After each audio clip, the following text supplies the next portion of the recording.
disclaimer. We have speech impediments, both of us. And there's typos in the book.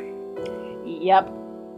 If we tried so hard for this video to work, This is now the 7th or 8th take that we have tried to do this. We kept getting interrupted by something. And, so we apologize in advance. We are trying our best. It's not that we don't take this seriously, we do. It's just life hurts. Life sucks, It it's hurts. a bitch, and then you die. We all die horrible. Death. Okay, so Death comes for us all. well, we're trying to read this creepypasta. We promise right now that we're trying to get better for this. So don't mind me and forgive us. I apologize if I start giggling or do that. So, but as always, Stay weird, stay random, stay you. Slenderman.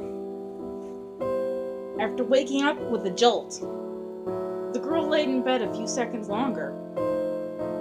Reaching over to switch on her bedside lamp, she tried to remember exactly what had stolen her sweet slumber away. When she couldn't, the brunette swung her legs over the side of the bed and heaved herself up. Checking the time on her phone, she snorted when she saw it was midnight, the witching hour. Knowing that sleep would only evade her, she left her bedroom for the kitchen, a good cup of coffee on her mind. As she passed by her front door, a chill spread like liquid fire down her spine. It's only winter, she told herself, focusing again on the coffee plan. Measuring out scoops, water, and preparing her cup kept her occupied. But as the dark liquid boiled, she had nothing left to keep her mind from wandering off. The chill returned, and she couldn't help but glance behind her to the front door. It stood there innocently enough, just like always. The deadbolt was still in place, and she could see nothing amiss with it. Turning back to her coffee, she did her best to forget about the feeling. With her cup in hand, she started back towards her bedroom. As she walked by the front door, she decided that a quick glance out the peephole would calm her restless mind. The chill worsened with each step she took towards the door and further away from the safety and warmth of her blankets. She pressed her empty hand against the cold metal door and took a deep breath before leading her eye to the peephole. At first, she could only see an inky blackness and somehow seemed to swirl in itself. When she blinked in surprise, the void melted away. She wished it hadn't. In its place, there stood what she could only guess was once a man. The limbs were long and inhumanly awkward, with bulky joints branching off into several arms, not unlike the branches of a tree.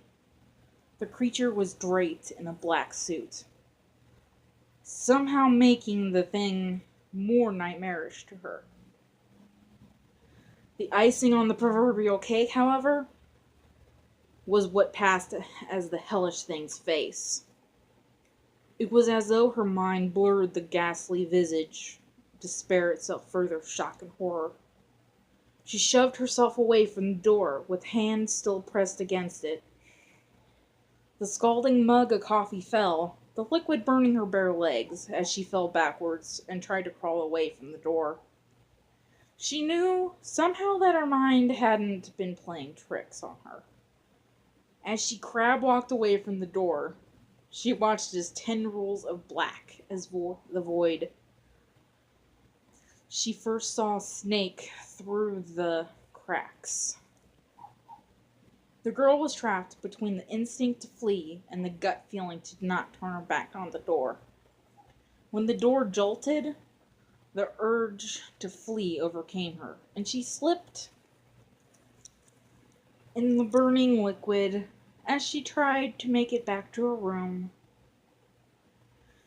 She knew deep down that she was trapping herself in a corner. But she had to get away from the door. The girl was halfway down the hallway when she heard the previously locked door creak open.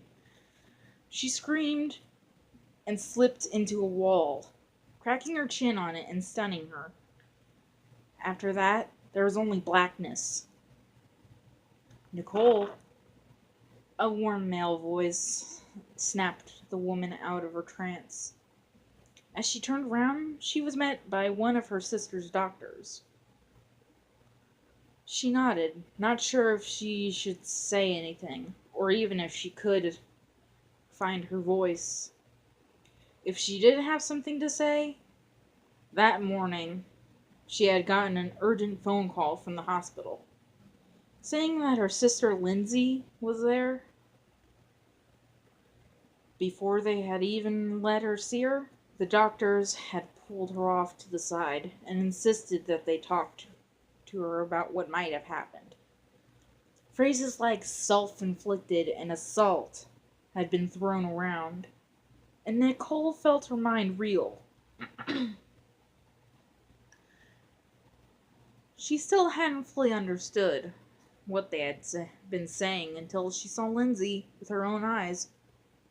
Her little sister had a bandage wrapped around her head, covering both her ears as well as her eyes. They said it was to keep her now deadened eyes from drying out,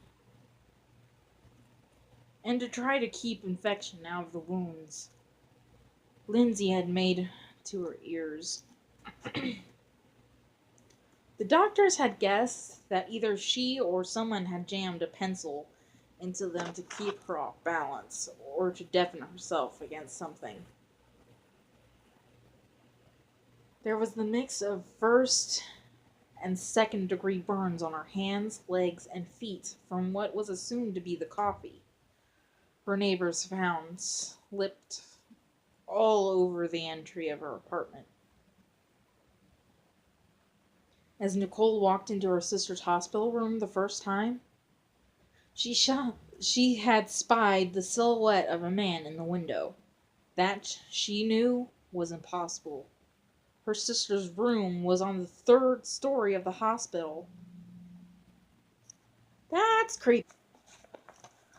Well, that was surprisingly short, and I was getting into it. Yeah, I was too. We never read that story before. No. And so that was our first time reading it, so... Yep.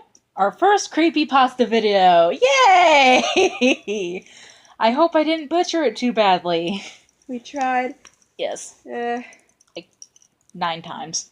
No, like 9 or 10. No, like 10 billion. Too many. Too many. But hopefully we'll be able to do better the next time. Time's up. Yep.